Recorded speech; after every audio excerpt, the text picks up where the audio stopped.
Hey everybody, JaffaArchfiend here, and well, as I promised, Season 1 thoughts as a whole.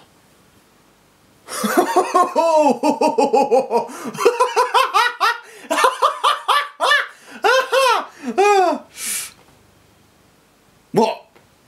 You want some explanation? You want some extrapolation on that?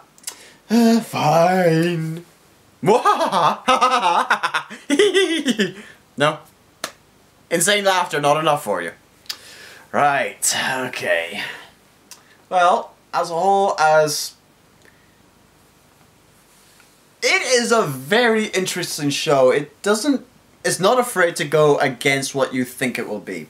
I haven't read any of the episode descriptions, I've just been going by the titles, but I'm assuming the episode descriptions give you some more information about what actually goes on in them. But from the titles alone, and then what the episode actually gives you, it is very much bucking the trend, and from what I understand of the trend, for kids' TV shows, because what exactly is the age demographic for this show? It's, what, like, low teens or something like that? I don't know. It's on Cartoon Network, America, so I'm going to assume, based on that general thing of what I remember being on when I was watching Cartoon Network when I was younger, like Dexter's Lab, Courage the Cowardly Dog, I'm going to assume they're aiming it towards the 10-year-olds and stuff. So, judging from that basis alone,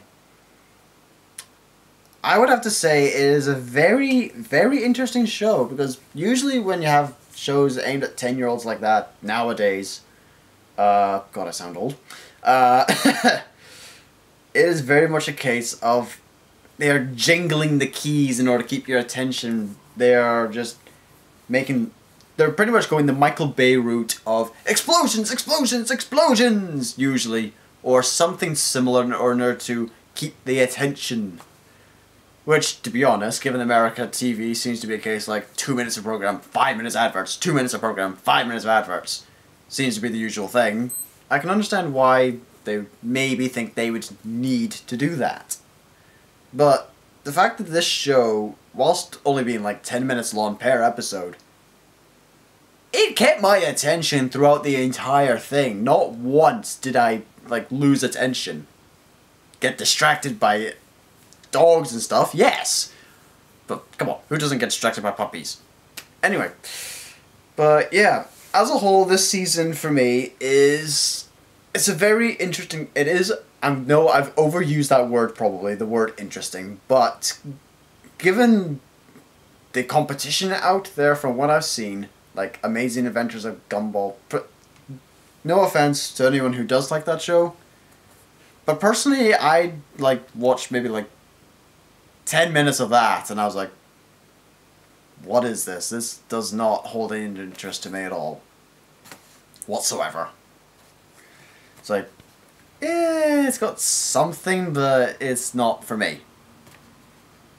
And yes, before anyone suggests the Adventure Time thing, I did take a look at that, and I'm sorry, but there's something very different between Adventure Time and Steven Universe, and I don't know what it is, but maybe it might have just been the episode I watched. I can't really remember what happened in the episode I saw. To me though, I can't remember what exactly it was, but the one thing I did take away from that episode was you have to be on drugs to understand, to like be with the visuals, because the visual way it was going for that episode of Adventure Time I saw was very much a case of you have to be on LSD or something in order to make any sense out of it. I don't know, it might have been just that one episode. I'll probably give the show another look later on. Maybe. That's not a promise. I'm not saying I will, I'm saying maybe. Before people get jumpy on me. Oh please, people are going to jump on me anyway. But, Steven Universe, Season 1, thoughts. Aside from it being a very interesting show, it definitely went places that I was not expecting it to go for this show. For a kid's show, you don't expect it to go into dark places nowadays, do you? I mean, even with the idea that movies and all that have to be gritty and realistic, like with the Christopher Nolan Batman series, or even the recent Adventure? Bleh. Avengers series of movies.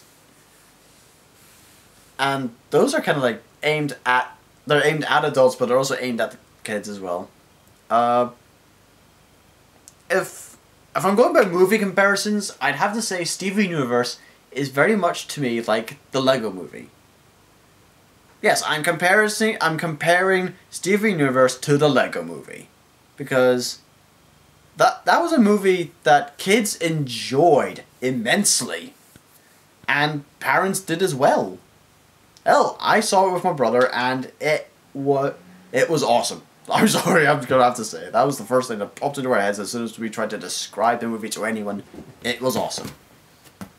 But yeah, Steven Universe, it's a very awesome TV show, and it definitely, I'm gonna sound very nostalgic here, but it harkens back to the days of when I was that age, watching Cartoon Network. It hits the right notes for me. And if I have to say anything, the show is definitely very much about how you feel. Because whilst the first half didn't have much of a plot line, it was very much a case like collecting the gems and exploring stuff through Steven, which it still does. It was very much a case of emotions, and emotions seems to be the key in this series. Emotions seem to be the key factor for this. Emotions and how characters react and what those characters do. Each character has their own personality and traits. So yeah, I'll probably go into that more in the Fusion video. JaffaArchfiend, out.